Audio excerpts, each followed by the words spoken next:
अथ मन्त्रपाठः।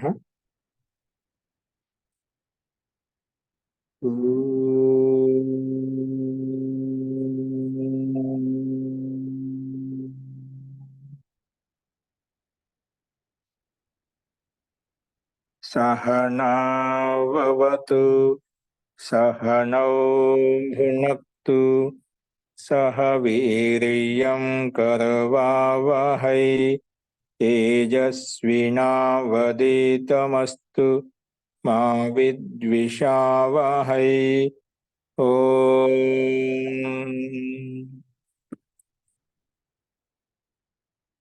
शांति शांति शांति।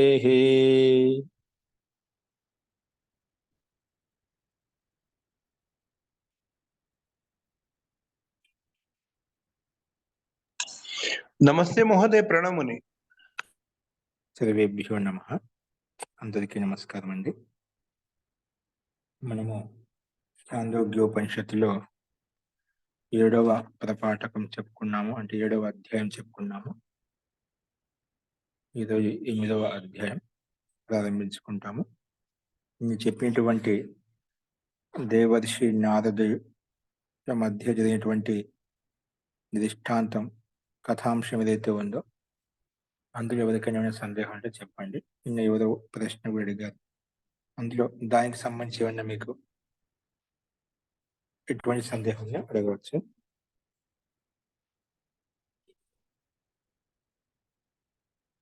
నేను ఎవరో ఏదో ప్రశ్న అడిగారు కదా, అంతఃకరణ శుద్ధి గురించి, అది ఇంప్రూవ్ చేసుకోవడం, దాంతో మనకు జ్ఞానము తొందరగా, అంతఃకరణ శుద్ధి ఎంత బాగా, అంత స్వచ్ఛంగా, అంతఃకరణం ఎంత స్వచ్ఛంగా ఉంటే అంత జ్ఞానాన్ని గ్రహించడానికి వీలు పడుతుంది అనేది నేను స్లోగా అర్థం చేసుకుంటున్న అనుభవం గురుగారు। దాని మీద ఎట్లా దాన్ని ఇంకా ఇంప్రూవ్ చేసుకోవాలి, దాన్ని సాధన ఎట్లా చేయాలనేది జీ ఏదానికైనా ఫస్ట్ మనం మామూలుగా అంతఃకరణం అంటే అంతఃకరణలో మన బుద్ధి చిత్త అహంకారం 4 ఉంటాయి। అంతఃకరణ చతుష్టయం అంటాము, మనసు బుద్ధి చిత్త అహంకారము, ఓకేనా।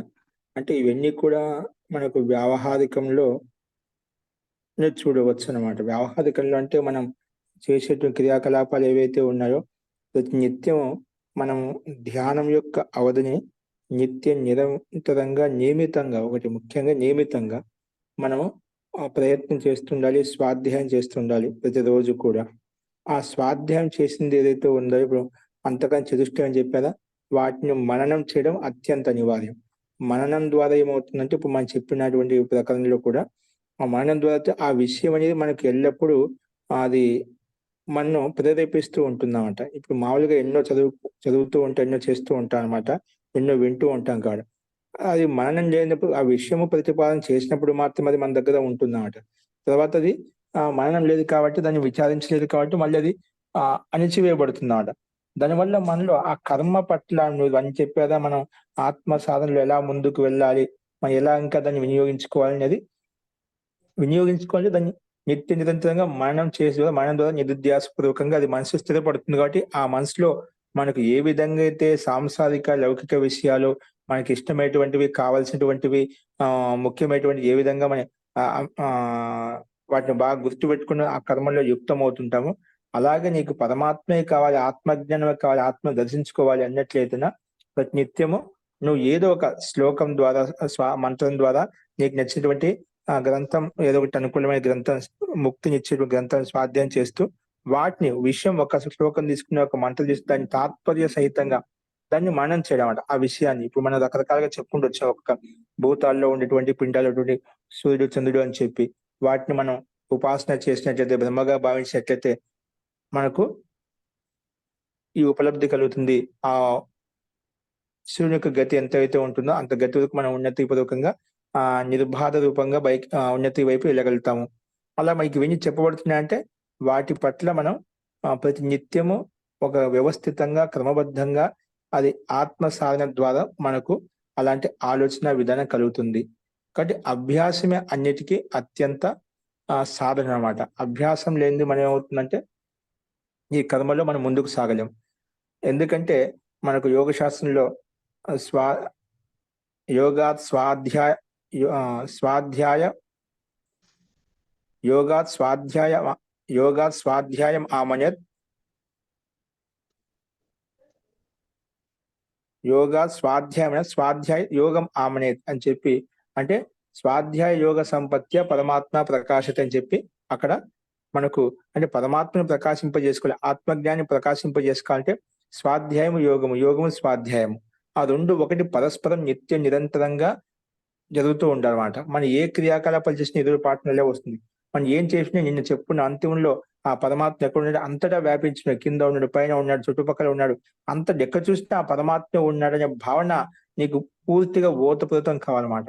పూర్తిగా ఒక కుటుంబ పట్ల ఒక వ్యక్తికి, ఆ స్వామికి ఏ విధంగా అయితే పూర్తిగా దాయత్వం ఉంటుందో, బాధ్యతాయుక్తం ఉంటుంది, ఎక్కడ పోయినా కూడా ఆ ఆ ఒక దృష్టి అక్కడ ఉంటుందన్నమాట. ఇంటి పట్ల ఉంటుంది, ఆ కుటుంబం పట్ల ఉంటుంది, దాయత్వం పట్ల ఉంటుంది.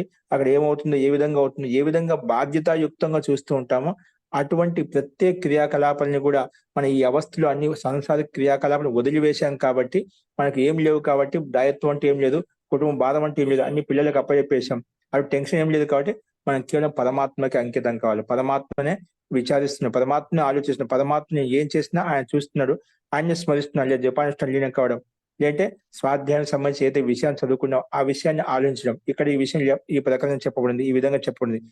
అలాగా ఆ స్వాధ్యాయానికి సంబంధించిన విషయాన్ని నువ్వు ఆలోచించడం, మంత్రం చేయడం, సమయాన్ని ఒక్క క్షణం కూడా వ్యర్థం చేసుకోకూడదు అనమాట.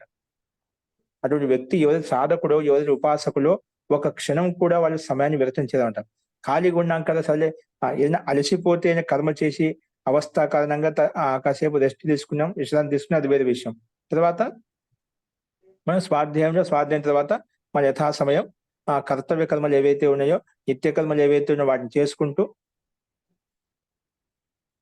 మనం స్వాధ్యాయంలో, యోగంలో స్వాధ్యాయంలో మనం నిరంతరంగా అలాగా మననం చేస్తూ ఉంటే ఆ మననమే నిధిధ్యాస రూపంలో, నిధిధ్యాసం సాక్షాత్కార రూపంలో మనకు పరిణతి చెందుతూ ఉంటుందన్నమాట.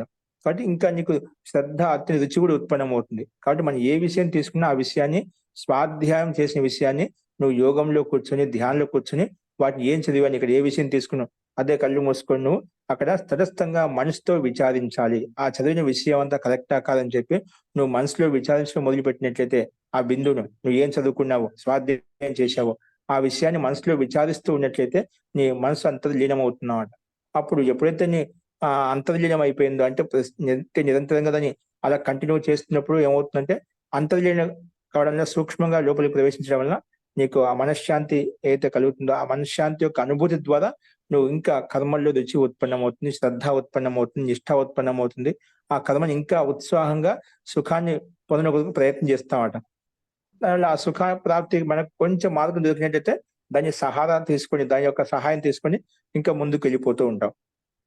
కానీ స్వాధ్యాయము, యోగం, స్వాధ్యాయం అలసిపోతే యోగంలో కూర్చోవాలి, యోగంలో ద్వారా అలసిపోయినప్పుడు స్వాధ్యాయాన్ని కూర్చొని ఇలాగ స్వాధ్యాయ యోగం ద్వారా మన మనసులో ఉండేటువంటి మనసులో అంతకాలని మన బుద్ధి, చిత్త, అహంకారం చెప్పిన ఆ మనసులో ఉన్నప్పుడే యథార్థం పనిచేసినప్పుడు ఇంద్రియాలతోటి ఆ బుద్ధి కూడా పనిచేస్తున్నాను. ఆ తర్వాత ఆ బుద్ధితో యుక్తమైన చిత్తం కూడా అదే విధంగా మనం ప్రేరేపిస్తూ ఉంటుంది. ఆ చిత్తం ఆత్మ కనెక్ట్ అయి ఉంటుంది కాబట్టి అది మనలో ఉండే అహమత్వాన్ని, అంటే ఆత్మతత్వాన్ని నీకు ప్రేరేపిస్తుంది. అంటే నీ సత్కర్మల్లో ప్రేరేపిస్తుంది. ఏ కర్మలు చేయాలో ఆ కర్మల వైపు నేను తీసుకెళ్తుంది. కాబట్టి ఈ అంతఃకరణ చతుష్టం అనేది మనకు దృఢపడాలి, గట్టిపడాలి అంటే మనలో ఉన్నటువంటి ఈ మననము, నిధిధ్యాసనము, శ్రవణం మననం నిధిధ్యాసనం సాక్షాత్కారం ఏవైతే ఉన్నాయో వీటిని బాగా ఆచరించినట్లయితే మన బుద్ధి, చిత్త, అహంకారాలు బలపడతాయి, అవి గట్టిపడతాయి అన్నమాట. అంటే గట్టిపడడం అంటే ఆ రకమైనటువంటి మనం నిరంతర కృషి, ప్రయత్నం ద్వారా, అభ్యాసం ద్వారా మనం మనసును మన వైపు, అంటే ఆత్మ వైపు తీసుకెళ్ళుకోగలుగుతాం అన్నమాట. అది మనం ఆ ప్రయత్నం చేయాలి. చెప్పడం మనకి ఇదిగా ఉంటుంది కానీ అలా నిత్యము ఈశ్వర ప్రణిధానంలో ఉండాలి. నిత్యము ఈశ్వరుని యొక్క చింతనే ఉండాలి. ఎక్కడ చూసినా ఏం చేసినా ఆ ఈశ్వరు సర్వవ్యాపకుడు, ఈశ్వరుడు సర్వజ్ఞుడు, ఈశ్వరుడు సర్వాంతర్యామి అన్ని చూస్తున్నాడు. నా ఈశ్వరత్వాన్ని పొందాలనే భావన ఎక్కడ చూసినప్పుడు ఏం చెప్పుకున్నా పైన కింద అంతటా ఉన్నాడు. ఏ పని చేసినా ఆ పరమాత్మ కనిపించినట్టుగా నీకు భావన కలగాలన్నమాట. ఏం చేసినా పరమాత్మ లక్ష్యం కొరకు చేస్తున్నాను. నేను దైనందిన క్రియాకలాపాలు ఏవైతే చేస్తున్నామో అవి ఏవైతే కర్తవ్య కర్మలు తప్ప మిగతా క్రియాకలాపాలు కూడా కేవలం పరమాత్మ కొరకే. ఇప్పుడు కర్తవ్య కర్మలు చేస్తున్నాం అంటే మనకు ఆ పరమాత్మ యొక్క వ్యవస్థాత్మక శరీరం ఇచ్చాడు కాబట్టి ఆ శారీరక కర్తవ్య కర్మలు ఏవైతే ఉన్నాయో ఆ ధర్మం ఏదైతే ఉందో ఆ ధర్మాష్ట క్రియాకలాపాలు చేస్తూ మనం ఆ ఈశ్వర ప్రణిధానం నిరంతరంగా ఈశ్వరుని యొక్క ప్రణిధానంలో లీనమైనట్లయితే మనకు ఇవన్నీ అంతకరించి దృష్టిని మనం బలపరుచుకొని అటువైపు ముందుకు వెళ్ళగలుగుతాం. అంటే ప్రతి నిత్యముకు ఉత్తరోత్తరంగా ఏమవుతుంటే ఆ ధ్యానం పట్ల అత్యంత రుచి శ్రద్ధ ఉత్పన్నమవుతుంది. నువ్వు ఇంకా ముందుకు వెళ్ళగలుగుతావు అంట. ఆ రకమైన స్థితిని మనం అభ్యాసం ద్వారా తెలుసుకోవాలి. మనకు దృఢమైన సంకల్పం ఉండాలి. దృఢమైన సంకల్పం ఉన్నప్పుడు మిగతాన్ని మనం చెప్పుకున్నాం ఈ పాఠంలోనే అంతిమంలో. ఆ సంకల్పం అంటే మనకు కర్మ పట్ల శ్రద్ధ ఇవన్నీ ఉత్పన్నమవుతాయి. సంకల్పం లేనప్పుడు శ్రద్ధ ఇవన్నీ ఉత్పన్నం కావు అనమాట. కాబట్టి మనకి ఏవైతే కావాలనుకుంటున్నాం ముందు మన లక్ష్యం నిర్ధారించుకోవాలి. నేను ఈ జన్మలోనే ఆత్మతత్వాన్ని పొందాలి, నేను ధ్యాసని ఉత్తమంగా ఉన్నత వైపు తీసుకెళ్ళాలి. బట్ ఆ రకంగా సంకల్పబద్ధంగా ఉంటూ నిత్య నిరంతరంగా ఒక గంట న్యూనాథను గంట ఎక్కువ ధ్యానం చేసినట్లయితే ప్రాణాయామం చేసినట్లయితే మనకు ముఖ్యంగా ఒక దినచర్య ఉండాలి, క్రమశిక్షణ ఉండాలన్నమాట. ఆ క్రమశిక్షణ ద్వారా నీకు జీవనం వ్యవస్థితం అవుతుంది. తక్కువ మాట్లాడడం, ఎక్కువ మాట్లాడకుండా తక్కువ మాట్లాడడం, తక్కువ అల్పాహారం తీసుకోవడం, ఒకే సమయం తీసుకోవడం, ఇవన్నీ ఆహార పదార్థాలు కూడా మనకు వ్యవస్థితంగా లేదనుకోండి మనకు ఆలస్యం ప్రమాదం వస్తుందన్నమాట. అంటే మనం తినే అందుకే నేను చెప్పానమాట అంతిమంలో మనకు ఆహార పదార్థ పట్ల మన క్రమశిక్షణ పట్ల నియంత్రణ ఉన్నట్లయితే, వ్యవస్థితంగా ఉన్నట్లయితే అన్ని కూడా మనకు సత్వగుణం ప్రధానంగా ఉంటుందన్నమాట. ఆహార పదార్థాలు ఎక్కువ తీసుకున్నా, ప్రతికూలంగా తీసుకున్నా, ఎక్కువగా శ్రమించినా ఇవన్నీ ఏమవుతాయంటే నీకు భావన ఉన్నప్పటికీ కూడా ఇవన్నీ క్రియాకలాపాలు చేసినప్పటికీ ఇవన్నీ వ్యవస్థితంగా లేనప్పుడు ఏమవుతుంది, నీ మనసు అస్తవ్యస్తం అవుతుంది. మనసు అస్తవ్యస్తమైందే అన్ని క్రియాకలాపాలు అన్ని అస్తవ్యస్తం అయిపోతాయి. కానీ ఒక్కటి సరిగా లేకపోతే మీకు దానికి సంబంధించిన ఆధారపడే క్రియాకలాపాలను కూడా అన్ని అవ్యవస్థితం అయిపోతాయి. ఒక గోడలో ఒక ఇటుక అవ్యవస్థితంగా ఉందనుకోండి, మిగతావన్నీ కూడా ఎంత చక్కగానో దాన్ని నిలబెట్టినప్పుడు కూడా అది గ్యారంటీగా ఉండాలి, ఎప్పుడు కింద పడిపోతే తెలియదు అన్నమాట. కాబట్టి మనకు కూడా మన జీవన విధానాన్ని మన క్రమశిక్షణ పద్ధతిలోకి తీసుకున్నట్లయితే మనకు ప్రత్యేక కర్మ అనేది వ్యవస్థితంగా కనిపిస్తుంది. అలా కనిపించాలి, స్థిరత రావాలి, ధైర్యం రావాలి, మనలో సహనశక్తి రావాలి, ఓర్పు రావాలి. ఇవన్నీ ఎప్పుడు వస్తాయంటే మన మనసును స్థిరంగా ఉంచుకోవడంటప్పుడు మనకు ఒక విషయం మీద మనం సరిగ్గా నిలవలేకుండా, ఒక మాట మీద సరిగ్గా నిలవలేకుండా, ఒక కర్మ మీద సరిగ్గా నిలవలేకుండా క్షణ క్షణాల్లో మన మాటను మారుస్తున్నాం, క్షణ క్షణాల్లో మనం మనసు పరివర్తన చెందుతూ ఉంది. అలా అంటే మన మనసు చాంచల్యంగా ఉంది, స్థిరంగా లేదన్నమాట. ఒక విషయం నిలబడగలి, స్థిరత రావాలి, ధైర్యం రావాలి, ఓర్పు రావాలి, సహనం రావాలి. ఇవన్నీ ఎలా వస్తాయంటే మనకు స్వాధ్యాయం ద్వారా మనసు బలపడుతుంది. స్వాధ్యాయం ద్వారా మనసుకి ఏకాగ్రత వస్తుంది.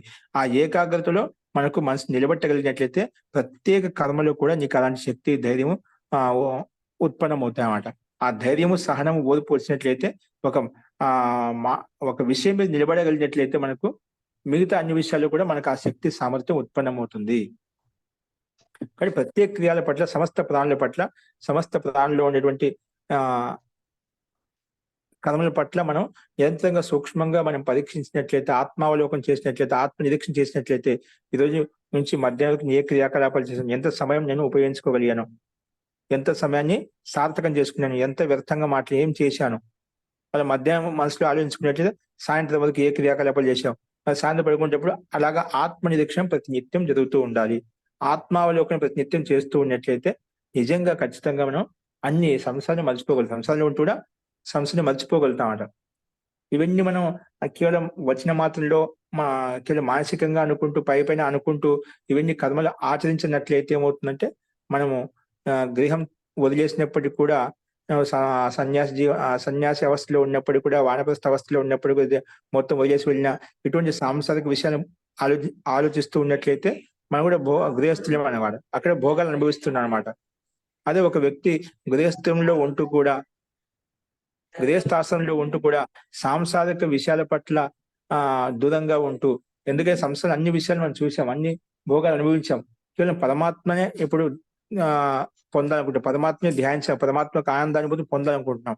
అని గృహస్థంలో ఉంటూ కూడా కేవలం కర్తవ్య కర్మలు ఏవైతే వాటి మార్పు చేసుకుంటూ మిగిలిన అంశాలని, మిగిలిన సందర్భాల్లో ఎప్పుడైతే పరమాత్మతో సంబంధం నిరంతరంగా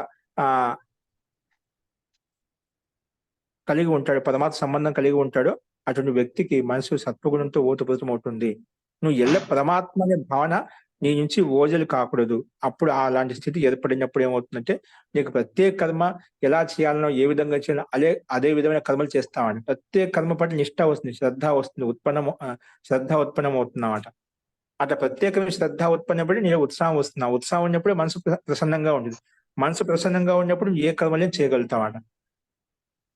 కాబట్టి అలాంటి స్థితిని ఉత్పన్నం చేసుకోవడానికి మనం దినచర్య ఏదైతే ఉందో అది వ్యవస్థితంగా ఉండాలి. ఈ రోజు నుంచి ఈ గంట ఇంతవరకు ఈ పని చేయాలి. ఈ గంట నుంచి ఈ గంట ఈ పని చేయాలి. ఈ గంట నుంచి ఈ పని చేయాలి. అలాగా ఉదయం లేచినప్పటి నుంచి రాత్రి పడుకునేంత వరకు మనకు ఒక క్రమశిక్షణ, ఒక షెడ్యూల్ మనకు ఉన్నట్లయితే, అదే ప్రకారం మనం నడుచుకున్నట్లయితే, సమయానుగుణంగా మనం చేసినట్లయితే అది నీకు వెంటనే ఫలితాన్ని ఇస్తుంది.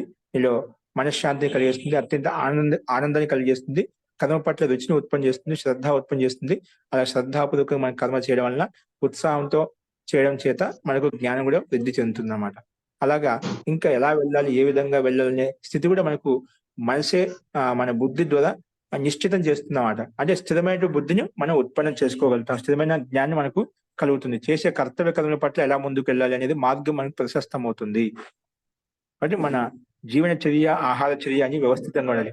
ఈ జీవనచర్య, ఆహార చర్య అనేది సరిగా లేకపోతే ఆలస్యం, ప్రమాదం ఇవన్నీ ఉండటం వల్ల మనకు ఆ క్రమం పట్ల అరుచి ఉత్పన్నం. ఒకసారి మనం క్రమం తప్పామా, ఆ క్రమం తప్పాం కదని చెప్పి మనం ఆ రోజంతా అలా వ్యర్థం చేసుకుంటాం. ఒక చిన్న తప్పు చేసినా జరిగిపోయి చెప్పి దాని గురించి ఆలోచిస్తూ ఆ సమయాన్ని వ్యర్థం చేస్తామండి.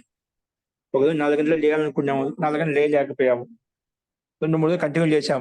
4 రోజు ఏదో సమస్య వచ్చిందని చెప్పి కొంచెం ఆలస్య ప్రమాదయుక్తంగా దాన్ని లేయలేము. లేవకుండా అలా పడుకుంటా ఇంకా టైం తప్పింది కదా, నియమం తప్పింది కదా, సరే చూద్దామని చెప్పి దాన్ని వాయిదా వేస్తూ పోతుంటామట. అలాగే కర్మలు ఒకసారి మనం పొరపాటున మనం చేయలేకపోయా, ఆగిపోయినా మళ్ళీ దాన్ని అక్కడి నుంచి కంటిన్యూ చేసుకోవాలి. ఆగిపోయింది కదా రోజు ఏం చేస్తాడని చెప్పి దాన్ని మళ్ళీ వదిలేస్తాం. అంటే శిథిలత వస్తున్నాడు, శైథిల్యం వస్తుందన్నమాట. మనం ఏదనుకున్నా కూడా ఈ రోజు నుంచి కర్మ ప్రారంభించాలంటే కర్మ నిరంతరంగా కొనసాగుతూ ఉండాలి. లక్ష్యం సాధించేందుకు నిరంతరంగా ప్రయత్నం చేస్తూ ఉండాలి. అలా దృఢమైన సంకల్పం ద్వారానే మనిషి ఏదైనా సాధించగలుగుతాడు. ఏ కర్మలైనా కూడా అలాగా మనకు ఆ కర్మ పట్ల నిరంతర ధ్యాస ఉండాలి. ఒక రైతు ఒక పొలం పంట వేసినప్పటి నుంచి పంట వచ్చేంత నిరంతరంగా దాంట్లో ఏమి కావాలి, ఏమి చూసుకోవాలి, ప్రతి రోజు అదే పనిలో ఉంటాడన్నమాట. అది ఒక ధ్యానం, అది ఒక నిష్ఠాపూర్వకంగా దాంట్లో ఏమున్నా, ఏం కావాలి, నీళ్లు పెట్టాలి, దాంట్లో కలుపు తీయాలి, ఏం తీయాలి అంటే దాని గడ్డి మొక్కలు తీయాలి, దాంట్లో మందు కొట్టుకోవాలి, ఏం చేయాలి, నిరంతరంగా ధ్యాస అంతా అక్కడే ఉంటుంది. అలాగే ఆలోచిస్తూ ఉంటాడు. అట్లా ఎవరైనా కూడా ఏ వృత్తి ధర్మంలో ఉండదో అదే కర్మలు ధ్యానం పూర్వకంగా ఆలోచిస్తున్నారు. అలాగే మనం కూడా ఈ కర్మలో పరమాత్మ విషయంలో ముందుకు వెళ్ళాలనుకుంటున్నాం కాబట్టి అలాంటి ఆత్మ చింతన నిరంతరం కొనసాగించినట్లయితే అతి త్వరలోనే అత్యంత శీఘ్రంగా నువ్వు 10 రోజుల్లో నీ మనసులో మార్పు వచ్చేస్తున్నావుట. అంటే ధ్యానం పట్ల, పరమాత్మ పట్ల, ఆత్మ పట్ల, నీ కర్మల పట్ల నీలో ఉండే దోషాలు ఏంటి, నీలో ఉండే సంస్కారాలు ఏంటి, ఇవన్నీ నీకు అవగతం అవుతాయి. నిన్ను నువ్వు తెలుసుకోగలుగుతావు. మనం ఎప్పుడైతే మనల్ని మనం తెలుసుకోగలుగుతామో, మన గురించి మనం అర్థం చేసుకోగలుగుతామో అప్పుడు వ్యక్తి ముందుకెళ్ళగలుగుతామట. ఎందుకంటే చాలా మందికి మన గురించి మనకు తెలియదు అనమాట. తెలియదు కాబట్టి మనం ఏది తెలుసు అదే మనకు గొప్పగా ఊహించుకుని నేను చెప్పింది కరెక్ట్ ఆలోచిస్తుంటాం కాబట్టి మనం అలాగే ఆ అహంకారంతో, అహంభావంతో ముందుకు వెళ్తూ ఉంటాం. కానీ వాస్తవం కాదని మనకు స్థిరమైన జ్ఞానం కలవాలి. మనకి ఏం తెలుసు, ఏం తెలియదు అనే విషయం పట్ల మనకు ఆత్మావలోకం చేసుకున్నట్లయితే మనకు ఆ కర్మ పట్ల యథార్థమైన స్థితి కలుగుతుంది కాబట్టి ఆ కర్మ యథార్థంగా చేసుకోగలుగుతామట. ఆ రకమైన స్థితిని మనం ఉత్పన్నం చేసుకోవాలి. అది స్వాధ్యాయం ద్వారా, సత్సంగం ద్వారా, మన వ్యవస్థితమైన దినచర్య ద్వారా, క్రమశిక్షణ ద్వారా మనకు ఇవన్నీ కలుగుతాయి. కాబట్టి ఒక సమయానుగుణంగా ఒక స్థానం నిశ్చయించుకొని అలా ప్రతి నిత్యము స్వాధ్యాయం చేసింది అదే ధ్యానంలో కూర్చొని మనం చేయి ఆ విషయాన్ని అంతా కూడా అలా ప్రతి నిత్యం చేస్తూ ఉన్నట్లయితే ఒక శ్లోకం తీసుకున్న, ఒక మంత్రం తీసుకున్నా అవి నీలో ప్రతి నిత్యం మననపూర్వకంగా, నిరధ్యాసపూర్వకంగా అవి మనకు సాక్షాత్కారం అవుతూ ఉంటాయి. కాబట్టి కర్మ పట్ల శ్రద్ధ, రుచి ఉత్పన్నమవుతుంది. అస్తు జీ. ఇంకా చాలా సంతోషం గురుగారు. చాలా ధన్యవాదాలు గురుగారు. ధన్యవాదాలు. అంటే నిన్న మనం చెప్పుకుంది కూడా ఇదే కదా మహోదయ్. ఎత్ర నా అన్యాన్ పశ్యతి, ఎత్ర నా అన్యాన్ శృణోతి, ఎత్ర నా అన్యాన్ విజానాతి అనేది నేను చెప్పింది ఇదే కదా.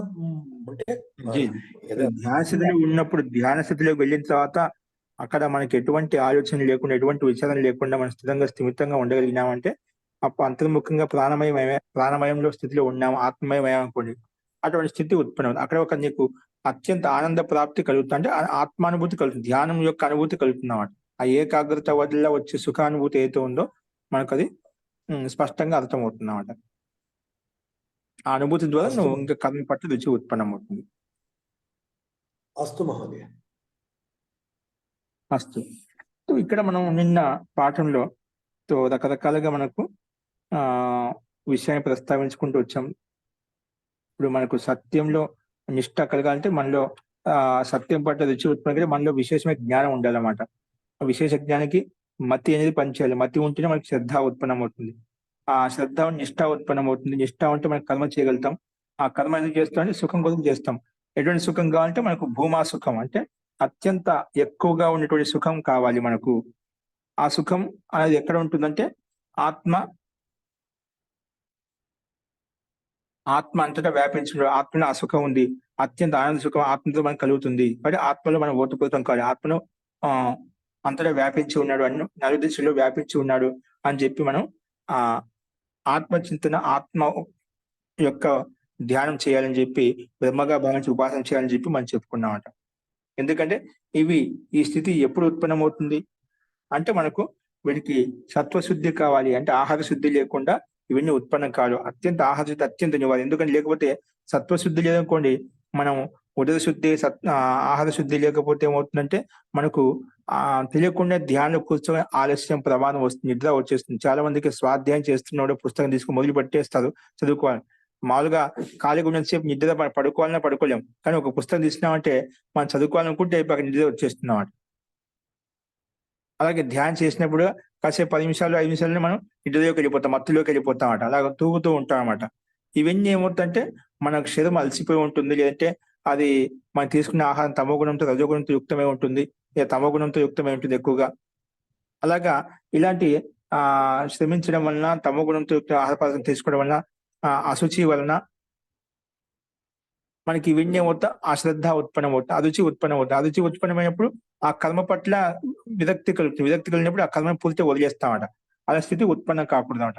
అది ఇవన్నీ మనం ఒక్కొక్క క్రియ మనం అన్ని వ్యవస్థితంగా అందుకే ఉదయం నుంచి రాత్రి పడుకునేంత వరకు మన దినచర్య వ్యవస్థితంగా ఉన్నట్లయితే, అంటే ఒక్క క్షణం కూడా ఇక్కడ వ్యర్థం కాదు. ఈ సమయానికి ఇచ్చేయాలి, ఈ సమయానికి ఇచ్చేయాలి, అలా వ్యవస్థితంగా ఉండాలి. ప్రతి రోజు సాయంత్రం పూట మళ్ళీ ఆత్మ నిరీక్షణ చేసుకోవాలి. నీకే నువ్వు ఆత్మావలోకం చేసుకోవాలి. ఏం చేసిన ఉదయం నుంచి సాయంత్రం చేసిన కర్మ క్రియాకలాపాలు ఏంటివి, అలా చేసినట్లయితే, అట్లా ప్రతి నిత్యం విచారించినట్లయితే ఎంతవరకు నేను ఈశ్వర పరిధానంలో ఉన్నాను, ఎంతవరకు బహిర్ విషయాలు ఆలోచించాను, ఏ విషయాల్లో నేను మంచి చేసిన, ఏ విషయాల్లో నేను ఏమన్నా అన్యథా ఆలోచించాను, లేకపోతే మానసికంగా, శారీరకంగా, వాచనికంగా ఇబ్బంది పెట్టానా, అలాగే మనసా వాచ కర్మన మనం ప్రతి నిత్యం విచారణ చేస్తూ ఉన్నట్లయితే, ఆత్మనిరీక్షణ చేస్తున్నట్లయితే కర్మ పట్ల శ్రద్ధ, రుచి ఉత్పన్నమవుతాయి. ధ్యానం పట్ల, ఆత్మ పట్ల రుచి ఉత్పన్నమవుతాయి. కాబట్టి అందులో అత్యనిష్ట ఉత్పన్నమవుతుంది. కాబట్టి ఆహార పదార్థం కూడా అత్యంత శుద్ధంగా ఉంచుకోవాలి. దానివల్ల మానసిక బలం, ఆత్మిక బలం అనేవి మనకు కలుగుతాయి. వీటిని భిన్న భిన్నంగా కూడా అర్థం చేసుకొని వాటిని ఈ యొక్క వినియోగాన్ని మనం ధ్యానంలో మనం వినియోగించుకోవచ్చు. ధ్యానం ద్వారా మనం దాన్ని చైతన్యపరుచుకోవచ్చు అన్నమాట. కాబట్టి ఇటువంటి స్థితి మనం పట్ల మనం అత్యంత సతర్కంగా, జాగరూకంగా ఉండి వీటిని ఆత్మ విషయాన్ని అంతటా వ్యాపించి ఉంది, సర్వ వ్యాపించి ఉందని చెప్పి మనం ఆ రకంగా పరమాత్మ విలీనం కావాలని చెప్పి విషయాన్ని చెప్పుకున్నాం. సరే, ఆ పరమాత్మ కింద పైన అన్ని దిశల్లో ఉన్నాడని చెప్పుకున్నాం కదా. ఆ పరమాత్మని ఎక్కడ వెతకాలి? ఉన్నది అన్ని దిశల్లో ఉన్నాయి, ఏ దిశలో వెతకాలి? ప్రశ్న వేయించామాట. ఇక్కడ ఆత్మ అన్ని చోట్ల ఉంది, అన్ని చోట్ల ఉన్నాడు. ఏ పక్కన కానీ ఎలా తీసుకోవాలి? ఇప్పుడు పిండంతో శరీరంతో యుక్తమై ఉన్నాం. ఇక్కడ ఎలా తీసుకోవచ్చు, ఏ రకంగా ఆత్మచింతన చేయొచ్చు అనేది అష్టమ ఖండంలో, అష్టమ ప్రపాఠకంలో మనకు చెప్పబడింది. ఇక్కడి నుంచి ఈ 6వ అధ్యాయం అంటే 6వ ప్రపాఠకంలో 1వ ఖండం నుంచి 6వ ఖండం వరకు హృదయాకాశంలో బ్రహ్మను వెతకాలి. ఎక్కడ వెతకాలి? ఆ పరమాత్మ ఎక్కడున్నాడు? ఆత్మ జీవాత్మ ఎక్కడుంది? నీ శరీరంలో ఉండేటువంటి హృదయాకాశం అయితే ఉందో ఆ హృదయాకాశంలో పరమాత్మ ఓతప్రోతమై ఉన్నాడు. పరమాత్మ అక్కడ ఉన్నాడు, ఆ స్థానంలో ఉన్నాడు, హృదయాకాశంలో ఉన్నాడు. చాలా మంది అంటే హృదయాకాశంలో ఉన్నా అంటే ఇక్కడ శరీరంలో లేడా అంటే మనం ఎందుకంటే సాధారణంగా మనకు అంతటా ఎందుకు చెప్పంటే అంతటా కూడా వ్యాపించి ఉన్నాడు, ఆ కనకలను వ్యాపించి ఉన్నాడు. కానీ మన దృష్టి మన పిండంలో ఉన్నప్పుడు అత్యంత ముఖ్యమైన సాధనం అంటే మనకు హృదయం. మనకు శరీరంలో ఉండే అవయవాలు ఏ అవయవానికి భంగం కలిగినా మనకు ఎటువంటి హాని కలగదు, ప్రాణహాని కలగదన్నమాట. కానీ హృదయాఘాతం కలిగినప్పుడు మాత్రం అక్కడ ప్రాణి హాని కలుగుతున్నాడు. అన్ని పుష్టిగా పుష్కలంగా బలంగా ఉన్నప్పటికీ కూడా ఆ హృదయాఘాతం కలిగిందంటేనా మనకు ఆ జీవాత్మ వెళ్ళిపోతుందన్నమాట. కాబట్టి ఆ జీవాత్మ ఎక్కడ ఉంటుందంటే అంటే ఆ మనకు ఆ స్థానం కూడా అనుకూలంగా దర్శించుకోవడానికి. కాబట్టి చాలా మంది సాధకులు కూడా అక్కడ ఆ ప్రకారంగా ఆ స్థాన విశేషంలో ధ్యానం చేసి ధ్యాన ఉపాసన చేసి అక్కడ ఆత్మానుభూతిని పొందేది. కాబట్టి మనకు ఒక స్థానం నిర్ధారించబడింది అన్నమాట. ఎక్కడ ఉంటాడు ఆ పరమాత్మ, ఆ బ్రహ్మ ఎక్కడ ఉంటాడంటే నీ శరీరం యొక్క హృదయాకాశంలో ఉంటాడు. ఆ విషయాన్ని మనకు ఇప్పుడు చెప్పుకోబోయే 6 ఖండాల్లో ప్రస్తావించబడుతుంది. చూడండి, 8వ అధ్యాయ.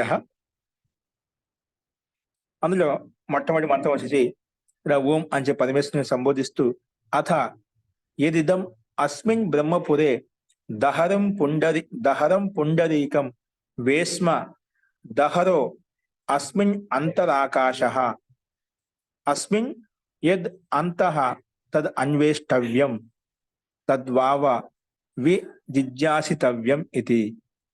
ఇప్పుడు ఇక్కడ ఏమిటంటే యదిదం అస్మిన్ బ్రహ్మపురే అంటే ఈ బ్రహ్మపురం అంటే శరీరం అన్నమాట. అస్మిన్ బ్రహ్మపురే, ఈ బ్రహ్మపురంలో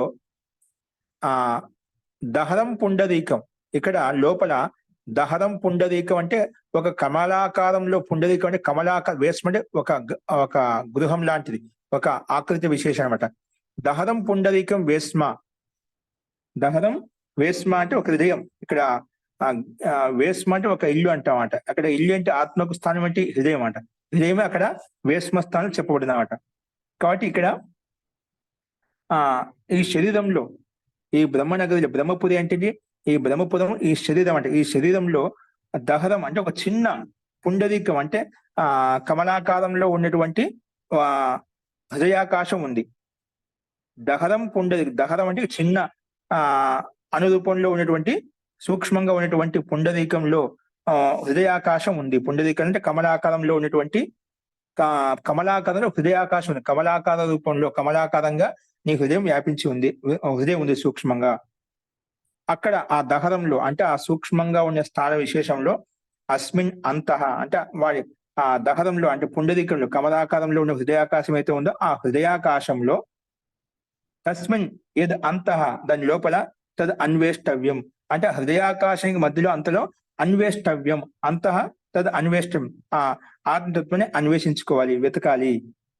తద్వా విజిజ్ఞాసితవ్య, అందుకే అక్కడే ఆ పరమాత్మత్వాన్ని, ఆత్మతత్వాన్ని తెలుసుకోవడానికి జిజ్ఞాస చెయ్యాలి అని చెప్పి ఇక్కడ ఈ రకంగా ప్రస్తావించబడింది. కాబట్టి ఈ శరీరమే ఒక బ్రహ్మపురం అంటే ఒక బ్రహ్మ యొక్క నగరి, బ్రహ్మ ఉండేటువంటి నగరం, బ్రహ్మ ఉండే స్థానం అంట. అది దీన్ని బ్రహ్మపురం అని చెప్పాం. ఈ శరీరం ఏమని చెప్పాం? ఒక బ్రహ్మ యొక్క పురము. పురం అంటే ఈ శరీరము. ఈ శరీరంలో ఎక్కడ ఉన్నాడు? ఒక దహరం పుండరీకం, ఒక చిన్న కమలాకారంలో ఉన్నటువంటి కమలాక సదృశ్యం హృదయాకాశం లోపల ఉంది. అది కమల సదృశ్యంగా ఉంది. అంటే 2 స్థలముల కింద పొట్ట పై భాగాన్ని మధ్య భాగంలో మనకు కమలాకారంలో ఉన్నటువంటి హృదయాకాశం ఉంది. ఆ హృదయాకాశంలో ఆ పరమాత్మను దర్శించుకోవాలి, ఆ పరమాత్మను సాక్షాత్కారం చేసుకోవాలి. అందుకే ఆ హృదయాకాశంలో ఉంది. ఆ హృదయాకాశంలో లోపల ఆ పరమాత్మ యొక్క వాసం ఉంది. పరమాత్మ అక్కడ సూక్ష్మంగా స్థితమై ఉన్నాడు, వ్యాపించి ఉన్నాడు, అక్కడ ఓతప్రోతమై ఉన్నాడు. అక్కడ నువ్వు ఆ పరమాత్మ తత్వాన్ని వెతకాలి అని చెప్పి ఇక్కడ ఈ మొదటి మంత్రం మనకు ప్రస్తావిస్తున్నామట. అందుకే యదిదం అస్మిన్ బ్రహ్మపురి, ఈ శరీరంలో దహరం అంటే సూక్ష్మమైనటువంటి పుండరీకం, కమలం, వేస్మ అంటే హృదయాకాశం ఉంది. దహరో అస్మిన్, అలాంటి దహరంలో అంటే సూక్ష్మమైన అణువులోనే అస్మిన్ అంతరాకాశ, ఆ అంతరాకాశం హృదయాకాశంలో అస్మిన్ యద అంతః తద్ అన్వేష్టవ్యం, ఆ లోపలనే మనం ఆ పరమాత్మని వెతకాలి. దాన్ని జిజ్ఞాసపూర్వకంగా మనం అర్థం చేసుకోవాలి, అంటే తెలుసుకోవడానికి ఇష్టపడాలి అని చెప్పి ఇక్కడ మనం జిజ్ఞాసపూర్వకంగా తెలుసుకోవడానికి ఇష్టపడాలని చెప్పి మనకు హృదయాకాశంలో చూడాలని చెప్పి మనకు స్పష్టంగా ఈ మంత్రాంశంలో తెలుస్తుంది.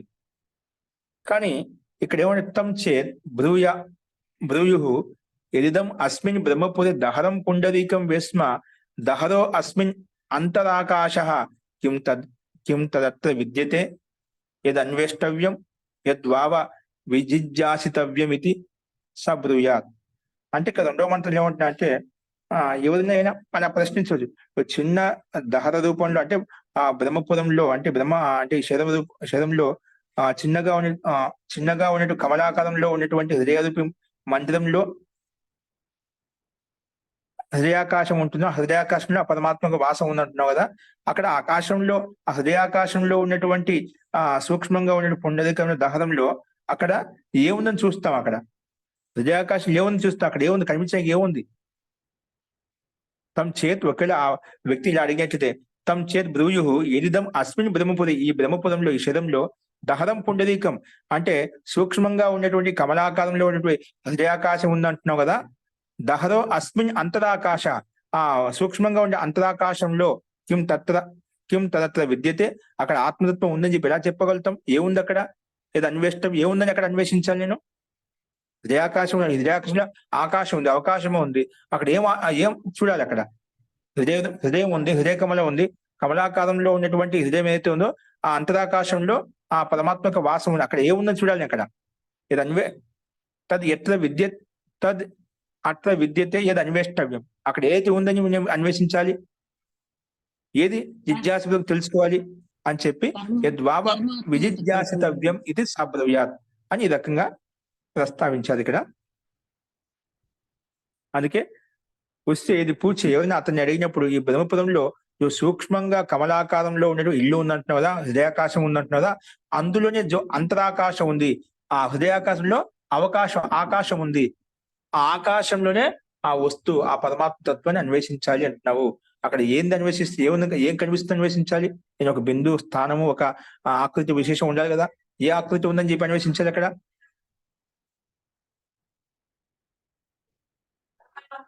అప్పుడు దానికి ఈ రకంగా మళ్ళీ 3వ మంత్రం చెప్తున్నారు చూడండి.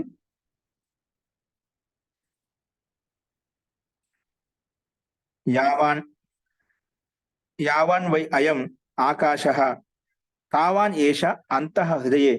యావాన్ వై అయం ఆకాశః తావాన్ ఏషః హృదయే ఆకాశః ఉభే అస్మిన్ ధ్యావా పృథివీ అంతరేవ సమాహితే ఉభౌ అగ్నిః చ వాయుః చ సూర్య చంద్రమసౌ విద్యుత్ నక్షత్రాని యత్ అస్య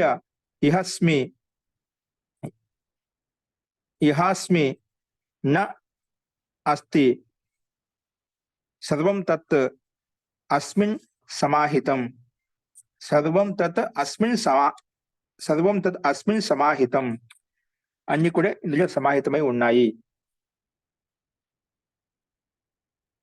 యావాన్ వవ అయం ఆకాశః తావాన్ ఏషో అంతర్హృదయః ఆకాశః ఉభే అస్మిన్ ధ్యావా పృథివీ అంతరేవ సమాహితే ఉభౌ అగ్నిశ్చ వాయుశ్చ సూర్య చంద్రమసౌ ఉభౌ విద్యుత్ నక్షత్రాని యచ్చ అస్యేహాస్తి యచ్చ నాస్తి సర్వం తద్ అస్మిన్ సమాహితం ఇది.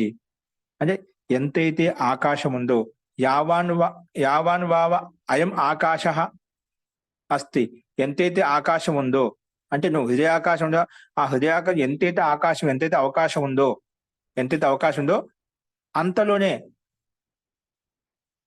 యావాన్ వ అయం ఆకాశ తావానేవ అంతలోనే అంతర్హృదయ ఆకాశ, అంతలోనే అంతర్హృదయ ఆకాశంలోనే ఆ పరమాత్మ యొక్క తత్వం ఉంది. అక్కడ మనం ఆ పరమాత్మ యొక్క తత్వాన్ని చూడవచ్చు. అలాగే ఉభే అస్మిన్ ధ్యావా పృథివీ అంతరేవ సమాహితే, ఎందుకంటే అందులోనే అస్మిన్ ధ్యావా పృథివీ అంతరేవ సమాహితే, అక్కడ ద్యులోకం పృథ్వీలోకం కూడా ఆకాశంలోనే సమాహితమై ఉన్నాయి. ఆకాశంలోనే సమాహితమై ఉన్నాయన్నమాట. ద్యులోకము పృథ్వీలోకం 2 లోకాలు కూడా బాగా అక్కడే ఆ లోపలనే హృదయాకాశంలో వ్యాపించి ఉన్నాయి.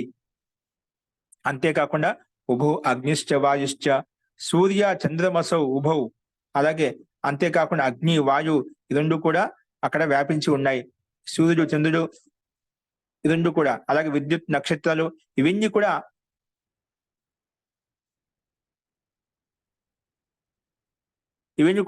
ఆత్మలో సమాహితమై ఉన్నాయి.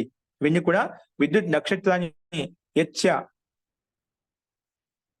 అస్య ఇహ అస్తి, ఇవన్నీ కూడా మనం నక్షత్రాలు విద్యుత్ అని చెప్పుకున్నాం కదా, అవన్నీ ఆత్మ యొక్క స్థానంలో ఆత్మ యొక్క లోకంలోనే ఆ హృదయాకాశంలో అంతటా ఓతపోతమై ఉన్నాయి. అంటే బ్రహ్మాండంలో కనిపించేటువంటి పదార్థాలు ఏవైతే ఉన్నాయో, బ్రహ్మాండంలో ఉండే పదార్థాలు కూడా అవి పిండంలో, హృదయాకాశంలో మొత్తం ప్రత్యక్షమై ఉన్నాయి. అంతా ఓతపోతమై ఉన్నాయి. బ్రహ్మాండంలో కనిపించే విశాలమైన తత్వం ఏదైతే ఉందో అదే పిండంలో ఉంది. అంటే పిండంలో ఉండేటువంటి హృదయాకాశంలో ఉన్న ఆ పరమాత్మ తత్వాన్ని పూర్తిగా సూక్ష్మంగా దాని మీద కేంద్రీకృతం అయినట్లయితే ఆ బ్రహ్మాండం యొక్క రహస్యం అంతా కూడా ఆ బ్రహ్మాండంలో కనిపించే పదార్థాల యొక్క గతివిధులను కూడా నువ్వు ఈ పిండంలో చూడవచ్చు. ఎందుకంటే పాంచభౌతిక శరీరంలో ఈ మొత్తం ఇక్కడ సమాహితమై ఉన్నాయన్నమాట. ఈ పిండంలో పంచభూతాల యొక్క తత్వము ఏవైతే తత్వాలు ఇక్కడ మనకు బ్రహ్మాండంలో కనిపిస్తున్నాయో ఆ తత్వాలన్నీ కూడా పిండంలో వ్యాపించి ఉన్నాయి. కానీ ఆ పిండంలో మనం వెతికినట్లయితే ఆ మనకు అత్యంత సూక్ష్మంగా ఉండేటువంటి ఆకాశం అయితే ఉందో ఆ అత్యంత విశాలంగా ఉండేటువంటి ఆకాశం అయితే ఉందో అత్యంత సూక్ష్మం కూడా ఆ తత్వాలను కూడా హృదయాకాశంలో అవన్నీ ఓతపోతమై ఉన్నాయి. అవన్నీ కూడా ప్రత్యక్షంగా దర్శించుకోగలుగుతాము, ప్రత్యక్షంగా తెలుసుకోగలుగుతాము. ఇవన్నీ అందులో సమాహితమై ఉన్నాయి అని చెప్పి ఇవన్నీ ఆత్మలోకంలో వ్యాపించి ఉన్నాయి. కాబట్టి వాటిని అది రూపం తెలుసుకోవాలి మనము అని చెప్పి ఇక్కడ ఈ రకంగా ప్రస్తావించబడింది.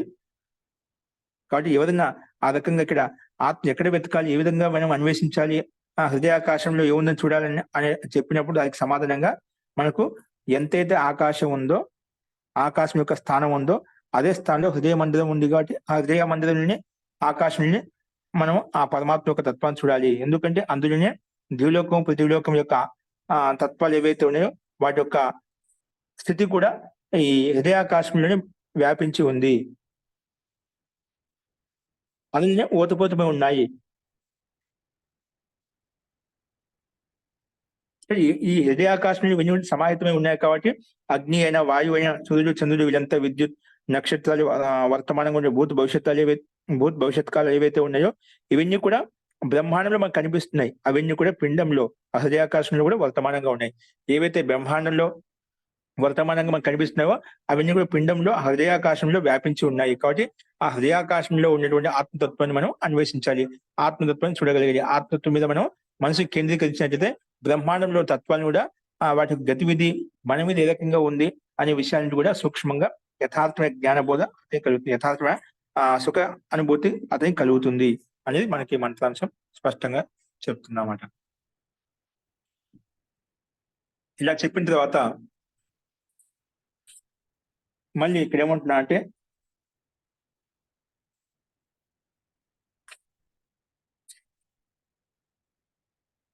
తం చేత్ బ్రూయు, మళ్ళీ ఎవరైనా అతను అడిగినప్పుడు ఇదకని చెప్పిన తర్వాత కూడా తం చేత్ బ్రూయు అస్మిన్ చేత్ ఇదం బ్రహ్మపురే సర్వం సమాహితం సర్వాణి చ భూతాని సర్వే చ కామాః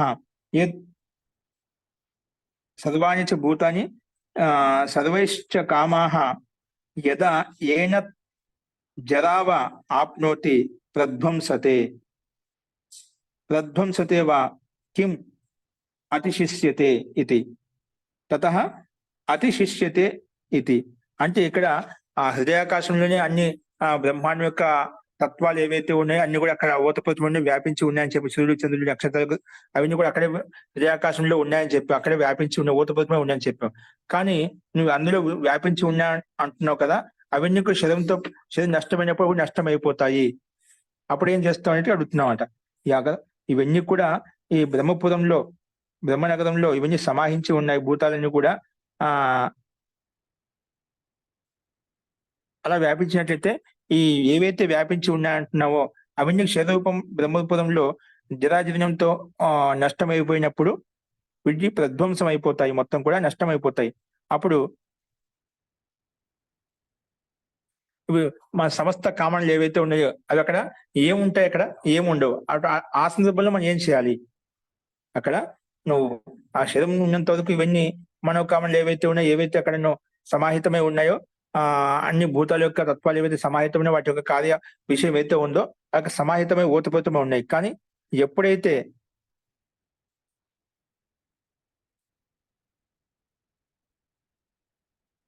ఈ శరీరం ప్రధ్వంసం అవుతుందో అప్పుడు ఎలా అని, ఏ విధంగా అని చెప్పినప్పుడు దానికి సమాధానంగా ఇక్కడ ఇచ్చారన్నమాట. ఇది పూర్చే ఇది బ్రహ్మపురంలో అన్ని సమాహితమై ఉన్నాయంటున్నావు కదా, అలాగే సంపూర్ణమైన భూత భవిష్యత్ సమస్త కామనలు ఏవైతే ఉన్నాయో ఇక్కడ స్థితమై ఉన్నాయి. కాబట్టి వృద్ధావస్థ చెందిన తర్వాత ఇక్కడ నష్టమైపోతాయి. ఆ సమయంలో ఏం మిగులుతాయి? ఇక్కడ ఏం అంటే శరీరంలో ఏం ఉండవు. కాబట్టి ఏం లేనప్పుడు మన అంతటా పరమాత్మ హృదయాకాశంలో బ్రహ్మాండంలోని తత్వంలో హృదయాకాశంలో వ్యాపించి ఉన్న ఎలా చెప్పగలుగుతున్నాం? అప్పుడు వారికి సమాధానం ఏం చెప్పాలంటే అది కూడా కింద ఇచ్చారు. సబ్రూయాత్ సబ్రూయాత్ అస్య జరయా జీర్యతే న వధేన అస్య హన్యతే ఏతత్ సత్యం బ్రహ్మపురం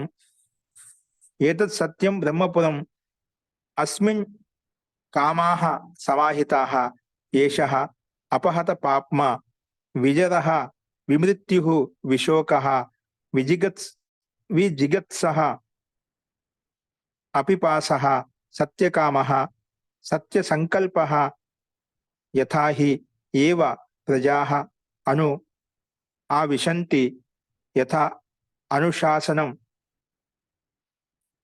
యం యం అంతం అభికామాః భవంతి యం జనపదం యం క్షేత్రభాగం తం తం ఏవ ఉపజీవంతి. ఆ లోకాన్ని ఉపభోగం చేస్తాయి. అంటే ఇక్కడ వారికి ఏ రకంగా శరీరంలో జరాజీర్ణమైనప్పుడు హృదయాకాశంలో ఉండే తత్వాలు ఏవైతే ఉన్నాయో కూడా జీర్ణించిపోయి నష్టం అయిపోతాయి కదా అని చెప్పినప్పుడు అక్కడ హృదయాకాశం నష్టమైపోతుంది, కానీ బ్రహ్మపురం నష్టమైపోతుంది, కానీ ఆ పురం నష్టం అవుతుంది, శరీరం నష్టం అవుతుంది, కానీ అక్కడ ఆత్మతత్వం నష్టం కాదు. ఆ హృదయాకాశంలో నివాసిస్తున్న ఆత్మతత్వం అనేది నష్టం కాదు. అక్కడ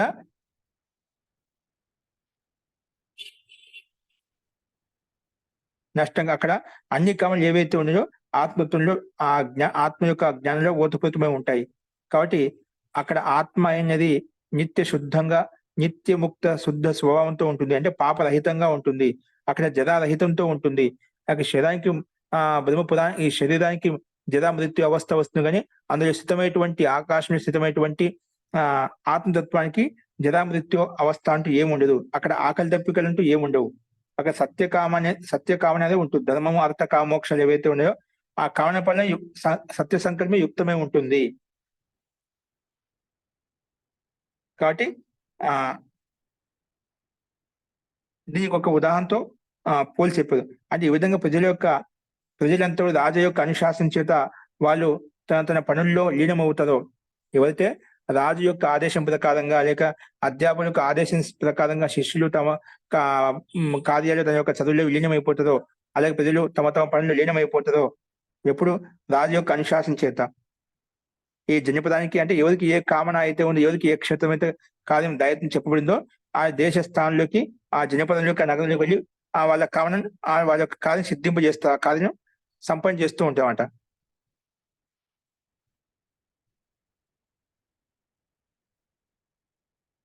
అలాగే అంటే అక్కడ రాజు యొక్క అనుశాసనలు వీళ్ళంతా పనిచేస్తుంటారు. అలాగే మన హృదయాకాశంలో ఉన్నటువంటి ఆత్మతత్వం ఏదైతే ఉందో ఆత్మతత్వాన్ని అర్థం చేసుకుని అన్ని ఇంద్రియాలు ఏవైతే ఉన్నాయో అన్ని సమస్తమైన పదార్థాలు ఏవైతే శారీరక పదార్థాలు ఏవైతే ఉన్నాయో అవన్నీ కూడా మనోకామన సిద్ధింపజేసుకుంటాయి. అంటే ఇవన్నీ కూడా ఆత్మతత్వాన్ని ఆధారపడి అన్ని ఇంద్రియాలు అన్ని అవయవాలు కూడా శరీరంతో యుక్తంగా ఉంటూ అన్ని భోగాలను ఉపభోగం చేస్తూ ఉంటాయి అనే అంశాన్ని ఇక్కడ మనకు స్పష్టంగా చెప్పబడింది అన్నమాట. కాబట్టి ఆత్మను మనం వధించలేము, నష్టం చేయలేము. ఆ బ్రహ్మపదంలో ఉన్నటువంటి మనోకామలు ఏవైతే సమాహితం ఏవైతే ఉన్నాయో అవన్నీ కూడా మనకు ఆత్మలో వ్యాపించి ఉంటాయి. కాబట్టి ఎందుకంటే ఆత్మ అపహత పాప్మ అని చెప్పాం. విజర విమృత్యు విశోక, అక్కడ జరా మృత్యు అంటూ ఏముండదు, శోకం అంటే ఏది ఉండదు. జిగిత్స అంటే ఏముండదా. అపిపాస అంటే ఆకలి, విజిగిత్స అపిపాస ఆకలి దప్పికలు అంటే ఏముండవు. సత్యకామ సత్య సంకల్పంతో యుక్తమై ఉంటుంది. యథా హ ఏవ ఇహ ప్రజా అన్వావిశంతి, అందుకే ప్రజలంతా కూడా అక్కడ రాజాకి అనుకూలంగా ఏ కార్యంలో నియుక్తం చేయబడ్డదో ఆయా పనుల్లో అన్వావిశంతి యథానుశాసనం యం యం అంతం అభికామాహ భవంతి, ఆయా పనుల్లో మనోకామంలో లీనమై ఉంటారు.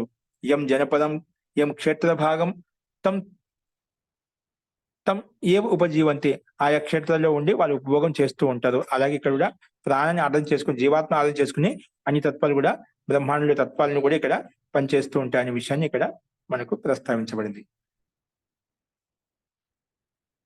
ఈ దేహానికి జీర్ణావస్థ, उसे ये कहना कि इस देह की జరావస్థ से यह जीर्ण नहीं होता. ఈ దేహం యొక్క జరావస్థతోటి, శరీరం యొక్క జరావస్థతోటి ఆత్మ జీర్ణ శరీరం కాదు. ఆత్మను ఏం చేయలేము, వాటిని వధించలేము, నష్టం చేయలేము. కాబట్టి ఈ బ్రహ్మపదం అయితే ఉందో ఇది సత్యమైంది. అది శరీరం నష్టమైన ఆత్మతో అలాగే ఉంటుంది. ఇందులో సమస్త కామనలు ఏవైతే ఉన్నాయో అవన్నీ కూడా ఆత్మతో యుక్తమై ఉంటాయి. అందుకే అక్కడ స్థూల శరీరంలో ఈ ధర్మార్థాలు శూన్యంగా ఉంటాయి. కానీ ఈ జరాహీన అవస్థ, మృత్యుహీన అవస్థ, శోకరహితమైన అవస్థ, అలాగే భోజనేచ్ఛారహిత అంటే ఆకలి దప్పికలు ఏవైతే ఉన్నాయో, అలాగే సత్య సంకల్పాలు ఏవైతే ఉన్నాయో వాటిలో ఓతప్రోతమై ఉంటాయి.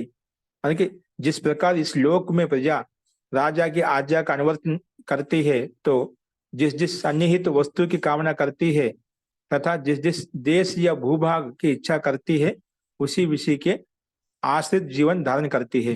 రాజా యొక్క అనుశాసన ఉంటూ ఎవరైతే ఏ పనుల్లో లీనమై ఉన్నారో, అలాగే ఆత్మ యొక్క ఆధీనంలో ఉంటూ సమస్త ఇంద్రియాల యొక్క ఉపభోగాలను ఆ జీవాత్మ అనుభవిస్తూ ఉంటుంది అనేది ఆ విషయం ఇక్కడ తెలుస్తుంది అన్నమాట. ఇలా చెప్పిన తర్వాత ఈ మంత్రంలో అంతిమ మంత్రంలో తథా తద్యత ఇహ తద్యతేహ కర్మజితో లోకః క్షీయతే ఏవం కర్మజితో లోకః క్షీయతే ఏవమేవ అముత్రః పుష్యజితో లోకః క్షీయతే తద్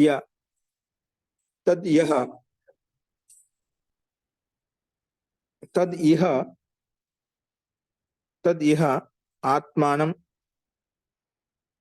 ఆత్మానం అననువిద్య వ్రజతి ఏతాంశ్చ సత్యాన్ కామాన్ తేషాం సర్వేషు లోకేషు అకామాచారో భవతి.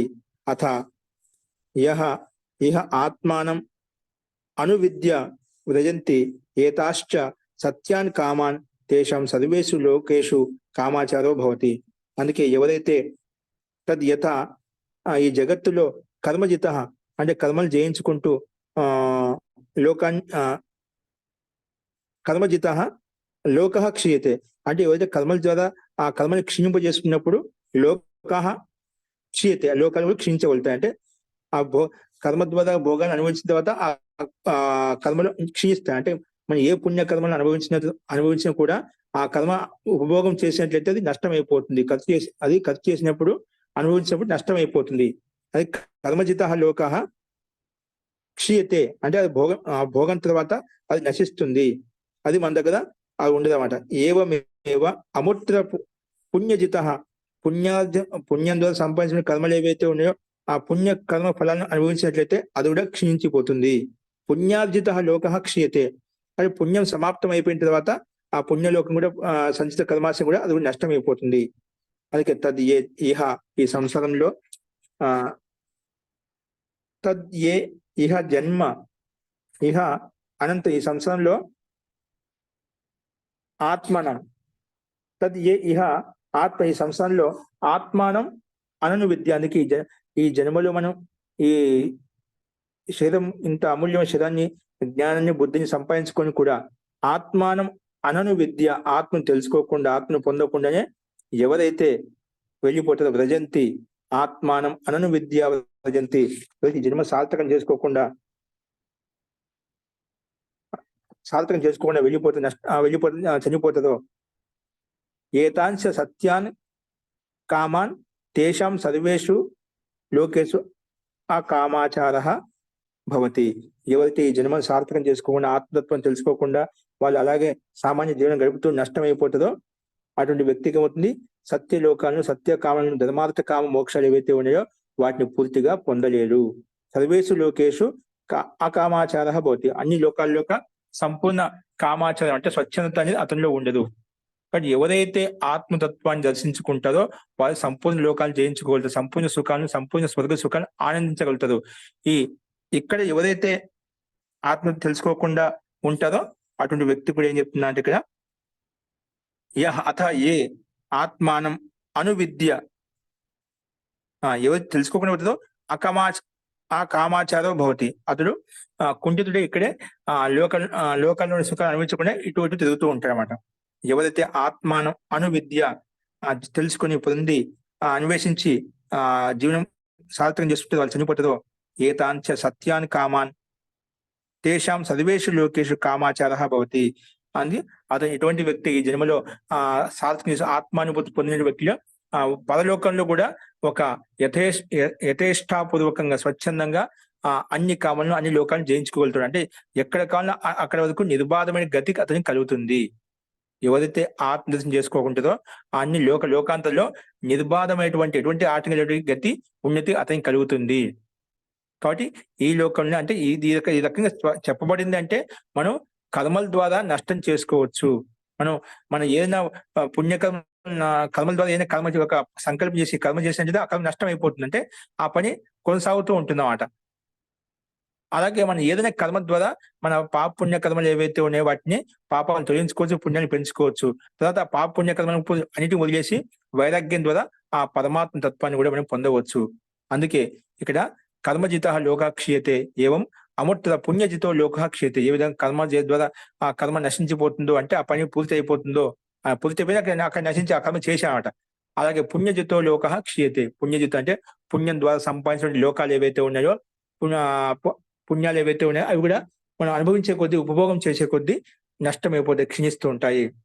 అందుకే మనకు ఈ జన్మ ఉండంగానే మనకు ఇహ ఆత్మానం అనను విద్య వ్రజతి, ఆత్మ తెలుసుకోకుండా వెళ్ళిపోతాడో ఏతాశ్చ సత్యాన్ కామాన్ తేషాం సర్వేషు లోకేషు అకామాచారో భవతి. అటువంటి వ్యక్తి సంపూర్ణ లోకాల్లో కామాచరణ ఉండదు, స్వచ్ఛందంగా తిరగలేడు, అంటే పూజ సుఖాలను అనుభవించలేడు.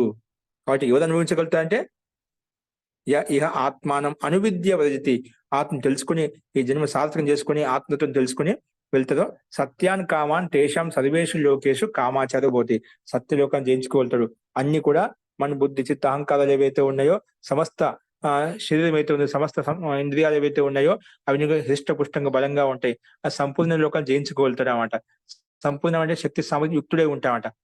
ఆత్మబలము యుక్తమై ఉంటామట. మనోబలం ఆత్మబలంతో యుక్తుడై ఉంటాడు. కాబట్టి అన్ని లోకాల్లో అతనికి యథేచ్ఛాపూర్వకంగా కామాచరణ అంటే కామన సిద్ధిస్తుంది అని చెప్పి ఇక్కడ ఈ మంత్రం చెప్పబడింది అన్నమాట. అంటే ఎవరైతే హృదయాకాశంలో ఉన్నటువంటి ఆత్మతత్వాన్ని దర్శించుకుంటారో అక్కడ సమస్త కామలను పొందగలుగుతాడు. ఎవరైతే హృదయాకాశంలో ఉన్న ఆత్మ చూడలేకపోదో వాళ్ళు ఈ లోకంలో ఉంటూ కూడా సంపూర్ణ సుఖాలు అనుభవించలేదు. అలాగే దుఃఖపడుతూ బాధపడుతూ ఉంటారు. సంసారంలో సుఖాలు నీకు ఆత్మతత్వం దర్శించుకోకుండా నీకు పూర్తిగా సుఖాన్ని ఇవ్వలేదు, యథా కామాచారత్వాన్ని ఇవ్వలేదు. అంటే ఏదో ఒక స్థాన విశేషంలో, ఒక దేశ విశేషంలో ఒక సామాజిక సుఖం పొందామంటే పొందుతూ ఉంటావు, అది కూడా క్షణికంగా ఉంటుందన్నమాట. కానీ యథాకామ స్వచ్ఛందమైన జీవనాన్ని గడపలేవు, స్వచ్ఛందమైన సుఖాన్ని పొందలేవు అనే విషయాన్ని ఇక్కడ స్పష్టంగా చెప్పబడింది అన్నమాట. కాబట్టి ఆత్మతత్వం ఎక్కడ చూడాలి? హృదయ మందిరంలో ఉన్నటువంటి హృదయాకాశంలో, కమలాకారంలో ఉన్నటువంటి ఒక హృదయాకాశం ఉంది. ఆ హృదయాకాశంలో ఉన్నటువంటి తత్వాన్ని మనం అన్వేషించినట్లయితే, అక్కడ దర్శించుకున్నట్లయితే మనకు అన్ని లోకాల్లో యథేష్టాపూర్వకమైన కామన సిద్ధిస్తుంది అని చెప్పి ఇక్కడ స్పష్టంగా ఈ మంత్రాంశంలో చెప్పబడింది. జిస్ ప్రకార్ యహ కర్మ సే ప్రాప్తి కియా హువా లోక్ క్షీణ హో జాతా హై. అంటే కర్మ ద్వారా పొందినటువంటి లోకాలు ఏవైతే క్షీణిస్తాయో అదే విధంగా పరలోకంలో కూడా పుణ్యార్జిత లోకాలు క్షీణిస్తాయి. పరలోకంలో కూడా మనం ఇప్పుడు పుణ్యం చేసుకుని అక్కడ ముందుకు వెళ్ళిపోయాం, అక్కడ మన పుణ్యలోకాన్ని నిర్వహించిన తర్వాత ఆ కర్మ క్షీణించిపోతాం, నష్టమైపోతుంటాం. అందుకే ఇవన్నీ మనకు నష్టమేటివే. సంసారంలో ఏ కర్మలు చేసినా అవి నష్టమైపోతుంటాయి. నష్టంగా తత్వం ఏంటి? నష్టంగానే సుఖ విశేషం ఏంటంటే ఆత్మానం తెలుసుకుంటే మనకు శాశ్వత సుఖాన్ని పొందగలుగుతాం. లేకపోతే ఇవన్నీ నష్టం అయిపోతుంటాయి. నష్టంగా తత్వం ఏదైనా ఉందంటేనా అది ఆత్మతత్వమే. అది ఎల్లప్పుడూ సుఖాన్ని ఆనందాన్ని కలగజేస్తూ ఉంటుంది. ఇప్పుడు ఆత్మ ద్వారా మనము శరీరంతో యుక్తం ఏ విధంగా సుఖాలను అనుభవిస్తున్నామో, దుఃఖాలను అనుభవిస్తున్నామో, అక్కడైతే ఆత్మతత్వాన్ని పొందిన వ్యక్తి అక్కడ శరీరం లేకపోయినా కూడా సంకల్ప మాత్రం చేత అదే విధంగా అనుభూతిని పొందుతాడు. ఇక్కడ మనం ఏ విధంగా వర్తమాన శరీరంలో ఉంటూ ఏమైనా సుఖాలను అనుభవిస్తున్నామో అలాగే అక్కడ సుఖ విశేషాన్ని అక్కడ అన్ని లోకాల్లో ఆ జీవాత్మ అనుభవిస్తుంది అనమాట. కాబట్టి అలాంటి స్వేచ్ఛాచారత అనేది అన్ని లోకాల్లో యథేచ్ఛాపూర్వకంగా ఉంటుందని చెప్పి, కాబట్టి అందుకే మనం ప్రారంభంలో కేనోపనిషత్తు చెప్పుకున్నామట ఈశావాస్యోపనిషత్తులో. కాబట్టి ఇహైవ ఇహ చేద్ అవేదిత్ అత సత్యమస్తి, ఇహ చేద్ అవేదిత్ మహతీ వినష్టి. ఈ జన్మలో ఆ పరమాత్మ తెలుసుకున్నాం, లేకపోతే మహాన్ వినష్టము కలుగుతుంది. అంటే మహాన్ అంటే మళ్ళీ జన్మ కలుగుతుందో లేదో చెప్పలేమన్నమాట. కొన్ని పుణ్యకర్మలు ఎక్కువ ఉన్నాడు, పాపకర్మలు ఎక్కువ ఉన్నాయి అనుకోండి, లేకపోతే మళ్ళీ ఏదో పశుపక్షి జన్మ తీసుకొని మళ్ళీ ఆ కర్మను అనుభవించిన తర్వాత ఆ పుణ్యకర్మలు ఏవైతే కొన్ని మిగిలినో ఆ కర్మల సహాయం చేత ఆ పాపకం నశించిపోయాయి. కాబట్టి అప్పుడు దాని సహాయంతో మళ్ళీ మానవ జన్మ ఇస్తామన్నమాట. సో అనివార్యంగా మనకు కొన్ని పాపకర్మలు ఉంటే మన పుణ్యకర్మ శేషంగా ఉన్నప్పుడు కూడా పాపకర్మల మాత్ర ఎక్కువగా ఉన్నప్పుడు ఒక జన్మలో మనం ఒక జన్మ 2 జన్మలు ఎంతైతే ఉన్నాయో అవి అనుభవించి మళ్ళీ మానవ జన్మ తీసుకోవాల్సి వస్తుంది అన్నమాట. కాబట్టి అందుకే మనకు ఇహ చేత్ అవేదిత్, ఈ జన్మలు తెలుసుకున్నట్టు, లేకపోతే మహతీ వినష్టి, మనం ఎప్పుడు ఎలా ఉంటూ చెప్పలేము.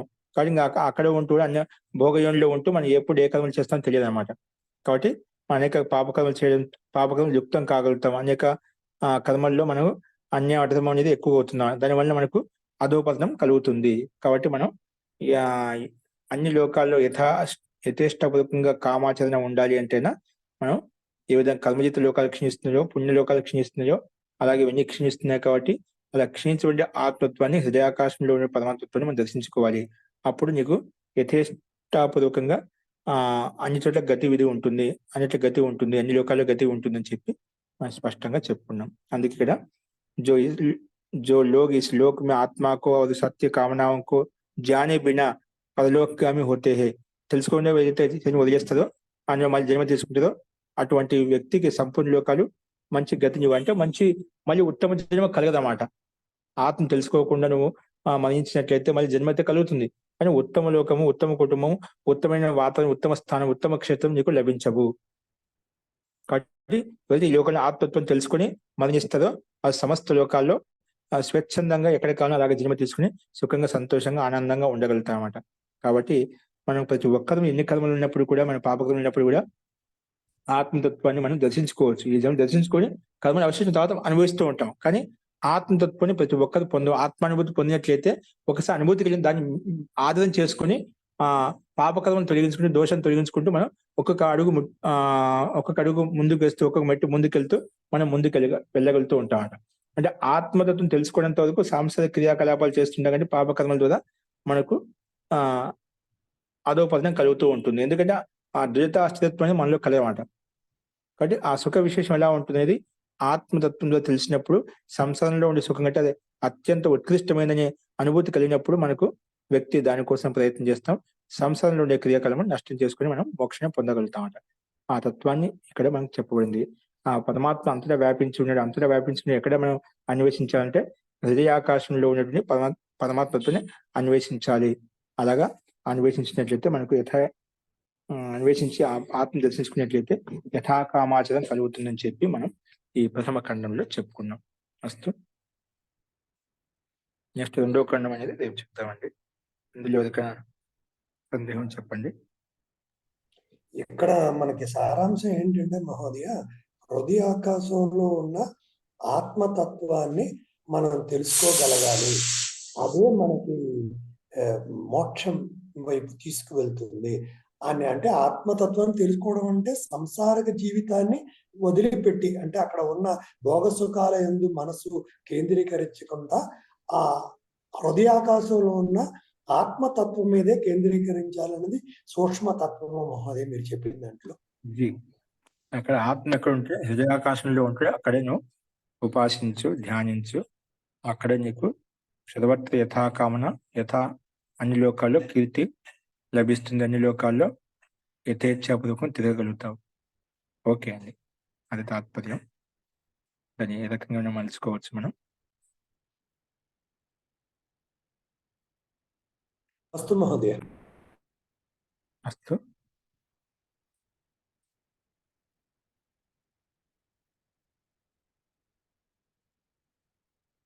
శాంతి పాఠ.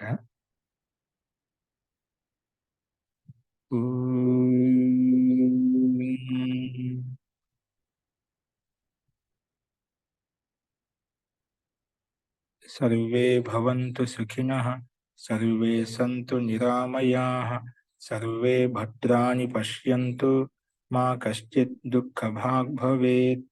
ॐ शान्ति शान्ति शान्तिः।